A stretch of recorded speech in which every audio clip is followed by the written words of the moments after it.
कंत्राटदार यांच्या दुर्लक्षामुळे प्रवाशांना सहन करावा लागत आहे त्रास। वडजी बसस्टॉप ते मादनी वडजी शिव पर्यंत होणाऱ्या रस्त्याचे काम अर्धवट अवस्थेत पडून आहे। रस्त्याचे काम अतिशय संतगतीने व बोगस प्रकारे होत आहे।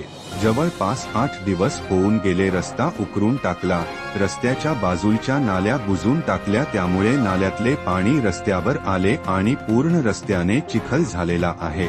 यामुळे रस्त्यावरून येणाऱ्या जाणाऱ्या प्रवाशांना व गावकऱ्यांना खूपच त्रास होत आहे। 8 दिवसामध्ये 3 अपघात झाले असून यामध्ये प्रवाशांना किरकोळ मार सुद्धा लागला। याला जबाबदार कंत्राटदार आणि संबंधित अधिकारी यावर लक्ष देतील का असा प्रश्न गावकऱ्यांना पडला असून गावकऱ्यांची मागणी आहे की संबंधित अधिकारी व कंत्राटदारावर योग्य ती कारवाई करण्यात यावी व लवकरात लवकर काम पूर्ण करावे।